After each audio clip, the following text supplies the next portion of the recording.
এক মেয়ে তার মাকে জিজ্ঞেস করলো যে মা, আমাদের কি শখ আহ্লাদের কোনো দাম নেই? আমাদের কি শখ আহ্লাদ কখনো পূরণ হবে না? মেয়ে বললো, আরে পাগলি, কি বললি? তুই বড় হবি, তোর বিয়ে হবে, তোর প্রত্যেকটা শখ আহ্লাদ তোর স্বামী পূরণ করবে। মেয়েটা অপেক্ষা করলো স্বামীর জন্য। মেয়ে যখন বড় হলো, মেয়েটা স্বামীকে বলল বিয়ের পরে যে স্বামী, আচ্ছা আমাদের মেয়েদের জীবনে কি কোনো শখ আহ্লাদের কোনো দাম নেই? স্বামী বলল, আরে তুমি কি পাগলি? তুমি এখন বিয়ে করেছো, বউ হয়েছো, তোমার বাচ্চা হবে, বাচ্চাকে মানুষ করবা, তোমার ছেলে তোমার শখ পূরণ করবে। মেয়ে অপেক্ষা করলো, ঠিক আছে, হয়তোবা আমার সন্তান আমার শখগুলো পূরণ করবে। ছেলের মা হলো, একদিন সন্তানকে বললো, আচ্ছা বাবা, আমাদের মেয়েদের শখের কি কোনো দাম নাই?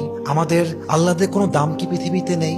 সন্তান বলছে, মা তোমার কি মাথা খারাপ? তোমার বয়স হয়ে গিয়েছে, তোমার এক পা কবরে ঢুকে গিয়েছে, তুমি এখন আল্লাহ বিল্লাহ করবা, কবরের ফিকির করবা। তখন মেয়েটা বুঝতে পারলো যে আসলে পৃথিবীতে নারীদের শখ বলতে কিছু নেই। পৃথিবীটা নারীদের আল্লাহ পূরণের জায়গা নয়। নারীদের প্রথম এবং শেষ ঘর কবর ছাড়া আর কিছুই হতে পারে না।